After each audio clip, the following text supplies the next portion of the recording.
please subscribe and don't forget to press the bell icon to get notified whenever we upload a new video. दक्षिणी दिल्ली में हजारों पेड़ काटकर रिहायशी colony बनाने की योजना पर दिल्ली हाईकोर्ट ने 4 जुलाई तक रोक लगा दी। रिहायशी कॉलोनी बनाने के लिए पेड़ों की कटाई का कई सामाजिक संस्थाओं ने विरोध किया था और दिल्ली के कुछ हिस्सों में चिपको आंदोलन तक शुरू कर दिया था। हम करेंगे, हम करेंगे, हम करेंगे, हम करेंगे। कई सामाजिक संगठनों के मैदान में उतरने के बाद प्रोजेक्ट पूरा करने में लगी सरकारी कंपनी एनबीसीसी यानी नेशनल बिल्डिंग कंस्ट्रक्शन कंपनी विवादों में घिर गई। दिल्ली हाईकोर्ट ने मामले की सुनवाई करते हुए सभी पक्षों की दलीलें सुनी और 4 जुलाई को होने वाली अगली सुनवाई तक पेड़ों की कटाई पर रोक लगा दी। याचिकाकर्ताओं का आरोप है कि हजारों पेड़ों को काटकर रिहायशी कॉलोनी बनाने का झूठ बोला जा रहा है। नारोजी नगर में अगर आप जाएंगे तो वहाँ पे आपको बोर्ड लगा मिल जाएगा world largest world trade centre, जो कि एक रेजिडेंशियल कॉलोनी थी। तो एनबीसीसी ने सफाई दी कि पेड़ों की कटाई से जुड़ा कोई भी नियम तोड़ा नहीं जाएगा। लेकिन एनबीसीसी के इस प्रोजेक्ट पर केवल हाईकोर्ट ही नहीं बल्कि एनजीटी में भी सुनवाई होगी, क्योंकि पर्यावरण के लिए काम करने वाली कुछ संस्थाओं ने एनजीटी का भी दरवाजा खटखटाया, जिस पर एनजीटी 2 जुलाई को सुनवाई करेगी। एनजीटी ने पहले ही ये कहा है कि जितने पेड़ काटे जाएं उससे 10 गुना ज्यादा पौधे लगाए जाएं, लेकिन आरोप लग रहे हैं कि एनबीसीसी नए पौधे लगाने के नाम पर केवल छलावा कर रही है। आप ईस्ट के दुबई नगर में जाके देखिए, इन्होंने कौन से पेड़ लगाए हैं? ऑर्नामेंटल पेड़ लगाए हैं। वो कोई पेड़ नहीं है, वो कुछ नहीं करेंगे, उनका कोई फायदा नहीं है। मामले को सियासी रंग तब मिल गया जब आम आदमी पार्टी ने बीजेपी पर दिल्ली के पर्यावरण से खिलवाड़ करने का आरोप लगा दिया। आम आदमी पार्टी ने केंद्र की इस योजना का खुलकर विरोध शुरू कर दिया। अगर भाजपा पेड़ों को बचाना चाहती है तो भाजपा और भाजपा की केंद्र सरकार इस प्रोजेक्ट को स्क्रैप कर दे, इस प्रोजेक्ट को बंद कर दे। हाईकोर्ट में सुनवाई के दौरान दिल्ली सरकार ने अपना पक्ष रखा और केस में राज्य सरकार को पार्टी बनाए जाने की मांग की।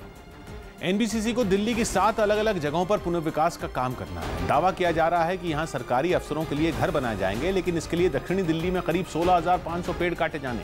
दावा किया जा रहा है कि 7 बड़े सरकारी हाउसिंग प्रोजेक्ट बनाने के लिए पेड़ों की कटाई जरूरी है। अकेले सरोजनी नगर इलाके में ही करीब 11,000 पेड़ काटे जाएंगे।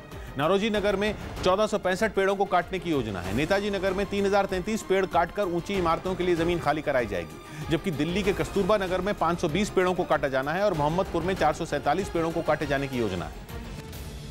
गायक सोनू निगम की नजर में 2019 में भी नरेंद्र मोदी ही बेहतर पीएम साबित होंगे। वहीं कांग्रेस नेता सैफुद्दीन सोज के कश्मीर पर दिए बयान पर न्यूज 18 इंडिया से एक्सक्लूसिव बातचीत में सोनू निगम ने कहा कि आजादी की बात सोच समझकर बोलनी चाहिए। कश्मीर का माहौल चल रहा है, अभी बीजेपी और पीडीपी का गठबंधन टूटा इस तर्ज पे कि मतलब कश्मीर के साथ कोई समझौता नहीं। देखिए, हालांकि मैं एक बार फिर से रीइंफोर्स कर दूं कि मैं राजनीति में नहीं हूं। आपकी ही तरह मैं भी राजनीति के बारे में क्या बोलते हैं, हम अवगत हैं। हम न्यूज़ देखते हैं, हम लोगों से बातें करते हैं, समझते हैं क्या हो रहा है। सो मैं तो बहुत छोटा मुँह बड़ी बात वाली बात हो जाएगी, बट मेरे हिसाब से बीजेपी और पीडीपी का गठबंधन नहीं होना चाहिए था। पहली बात ये 2 क्या बोलते हैं उसको, अल्कलाइन और एसिडिक पार्टी से कोई मतलब नहीं बनता। और जो कश्मीर में हो रहा है ये तो ऑब्वियसली 2-4 धूर्त लोग इकट्ठे हो जाते हैं और खड़े हो जाते हैं, एक हिंदू की तरफ से, एक मुसलमान की तरफ से, एक फलाना पार्टी की तरफ से। 2019 में मोदी जी के खिलाफ पूरा बीजेपी के खिलाफ देखा जाए तो पूरा विपक्ष एकजुट हो गया है। कांग्रेस कह रही है राहुल गांधी मतलब प्रधानमंत्री पद के दावेदार हैं और 2019 में प्रधानमंत्री बनेंगे। आपसे जानना चाहूँगी किसको बेहतर प्रधानमंत्री देखते हैं, मोदी जी या फिर राहुल गांधी? अनडाउटेडली। और हैविंग सेड दैट, मुझे ये भी पसंद नहीं है कि जिस तरीके से लोग राहुल गांधी का मजाक उड़ाते हैं, मुझे ये भी पसंद नहीं है। तो मैं ये कहने से पहले मैं चाहूँगा कि आपको ये बता दूँ कि मुझे राहुल गांधी के बारे में जोक्स पढ़ना या कोई मीम्स जो आती हैं या मुझे वो पसंद नहीं है frankly, and I think this is bad conduct. एक सिविलाइज सोसाइटी में आप किसी का मजाक नहीं उड़ा सकते। Having said that, I feel Narendra Modi ने एक एग्जाम्पल तो सेट किया है।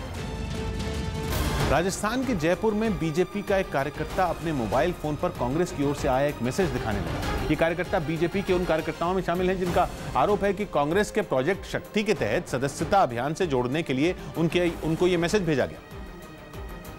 जो बीजेपी को नागवार गुजरा। बीजेपी का आरोप है कि कांग्रेस अपने सदस्यता अभियान को सफल बनाने के लिए फर्जीवाड़ा कर रही है। मेरे पास 13 जून से मैसेज आना चालू हो गए हैं, पहले राहुल गांधी के, फिर सचिन पायलट के, कि लिंक करिए, इससे जुड़िए। भाजपा के कार्यकर्ता हो या ऊपर स्वर्ग में गए हुए लोगों, उनको वो लोग अपने शक्ति प्रोजेक्ट से जोड़ रहे हैं। बहुत ही हास्यास्पद है। हालांकि बीजेपी के आरोपों को खारिज करते हुए कांग्रेस ने दावा किया कि उसके सदस्यता अभियान के पीछे कोई साजिश नहीं है। भारतीय जनता पार्टी चुनिंदा नेता जो सस्ती लोकप्रियता हासिल करना चाहते हैं और इस चुनावी वर्ष में चुनाव के लड़ने के भी आकांक्षी, उनके द्वारा भ्रम फैलाया जा रहा है। कांग्रेस का आरोप है कि अपनी घटती लोकप्रियता और असल मुद्दों से ध्यान भटकाने के लिए बीजेपी ये सियासी हथकंडा अपना रही है। हरियाणा के मेवात में एक मुस्लिम परिवार के कुछ लोग शादी के कार्ड दिखाने लगे। शादी के इस कार्ड में खास बात यह है कि इसके जरिए मेहमानों से कांग्रेस को वोट देने की अपील भी की गई है।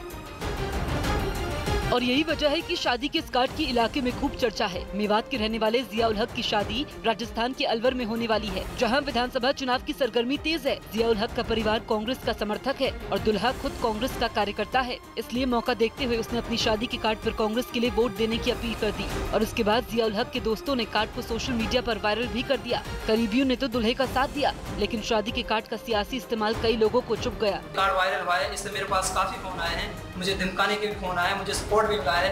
एक और जियाउल हक का परिवार शादी की तैयारी में जुटा है, दूसरी ओर इलाके में उसकी शादी का कार्ड चर्चा का मुद्दा बना हुआ है। यूके के कई शहरों में भारत के ऑटो रिक्शा की मांग जोर पकड़ रही है। साउथहैम्पटन, लंदन और हैम्पशायर समेत कई शहरों के बाद अब यूके का कार्डिफ ऐसा शहर है जहां ऑटो रिक्शा चलाने पर काम किया जा रहा है। यूके में ऑटो रिक्शा को टुक टुक के नाम से जाना जाता है और सबसे अहम बात यह है कि यूके में चलने वाले ऑटो रिक्शा सबसे ज्यादा भारत से मंगाए जाते हैं। इसीलिए यूके में टुक टुक का चलन बढ़ने से भारत में ऑटो रिक्शा बनाने वाली कंपनियों को मुनाफा जरूर हो रहा है। हालांकि यात्रियों की सुरक्षा से जुड़े ब्रिटेन के कानूनों के हिसाब से भारतीय कंपनियों को ऑटो रिक्शा में कुछ बदलाव करने पड़ते हैं।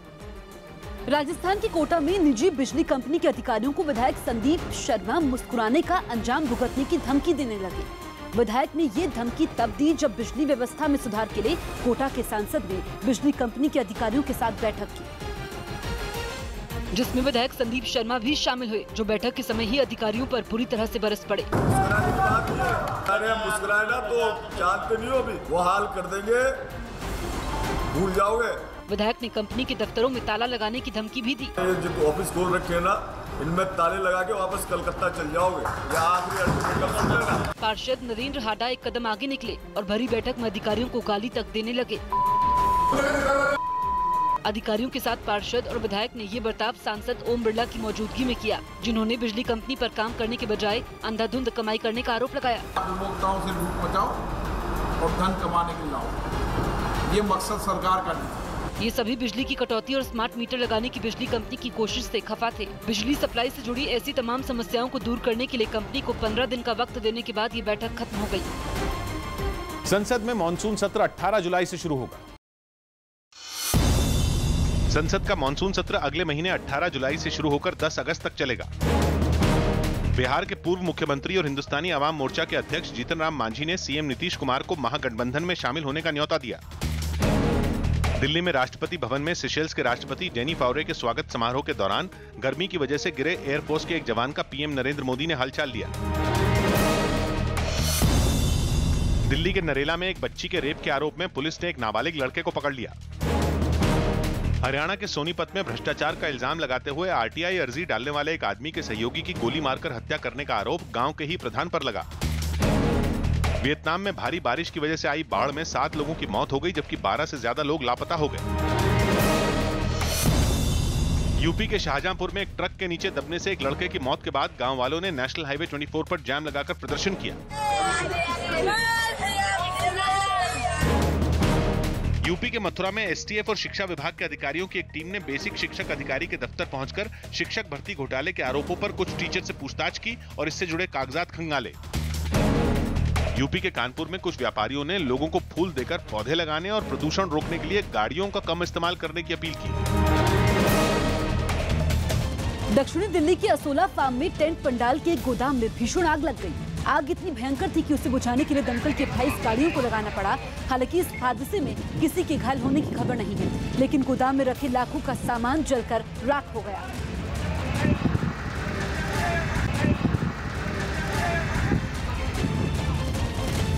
ये 2-2.5 एकड़ का एरिया है, जिसमें कि ये पंडाल वगैरह का मटेरियल है।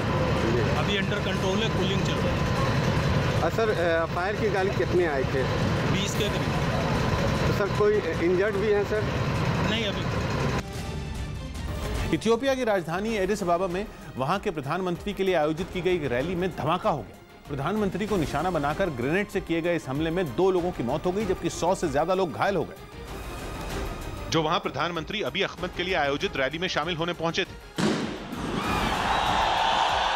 ये धमाका रैली के मंच पर मौजूद पीएम अबी अहमद के काफी नजदीक हुआ। धमाके के फौरन बाद सुरक्षा बल के जवानों ने उन्हें मंच से हटाया। रैली में धमाका होते ही वहां अफरा तफरी मच गई। The Prime Minister was just concluding his speech and that moment there was a grenade thrown against him. Grenade की चपेट में आकर घायल हुए कुछ लोग जमीन पर पड़े नजर आए, जबकि जगह जगह खून और घायलों के जूते चप्पल भी बिखरे दिखे। बचाव दल ने घायलों को एम्बुलेंस से अस्पताल भेजा। पुलिस ने पीएम पर हमले के बाद 30 संदिग्ध लोगों को गिरफ्तार कर लिया।